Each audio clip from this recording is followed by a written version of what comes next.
How you doing? My name is Alfonso Dixon IV, and I'm continuing my lesson plan, going from activities, material, and evaluation. Okay, first of all, we'll start with activities. What activities do I have planned? Well, I'm going to follow the 6-point format. Start off with introduction and modeling. I will inform my students that we will be covering the Civil War reconstruction along with the events, attitudes, and social climate. I will explain to my students the importance of these points and how it shaped the climate in the United States.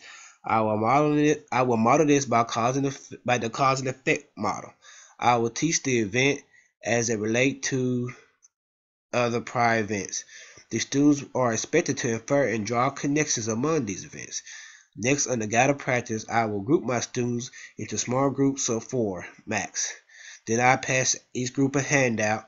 The handout will consist of questions asking why different people and groups did what they did, how did it affect them and others, and how did they change the course of history.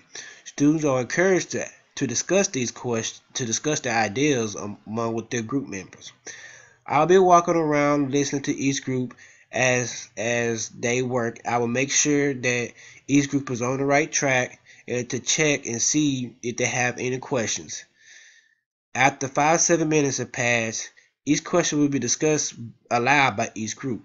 At this time, questions and clarifications will be made at this point. Next is the independent portion. As the students go back to their seats, I'll pass out a worksheet that each student will complete on their own. The questions will attain the same type of questions, but will be more in-depth to ensure the students understand the material. In closing, after we done with after the students are done with completing their worksheet, the students we will, as a class, go over the answers of the worksheet for the students can attain the correct answers.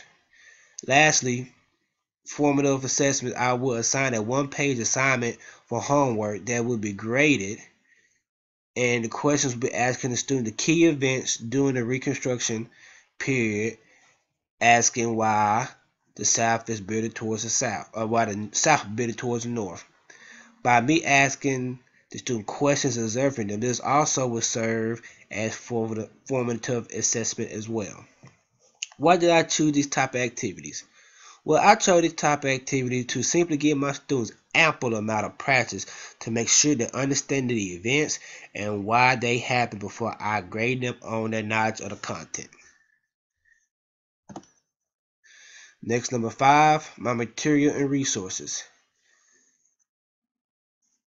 Basically, the materials that I use in this for my lesson is a smart board, be used for PowerPoints, 2 sets of worksheets, and textbooks. Why did I choose the material? The smartboard is used for the lecture, mainly for visual aid for the students. Cause today I'm using it to integrate technology and have students' interest. Next, the two sets of worksheets will be used in a discussion in group and be served as a purpose for practice. The textbooks are also used for the students to refer back into during their groups. Lastly, on evaluation, how and when do you plan to evaluate the students during, evaluate students learning on the content lesson? Well, I will evaluate my students by question and observation, as I mentioned earlier. For homework, I will assign a 1-page paper asking my students why the South is bitter towards the North during the Reconstruction period. And why did I choose this approach? I chose this approach of question and observation to actually see do my students truly understand what's going on. In history, you can simply give the correct answer on what happened, but history is more about why did it happen.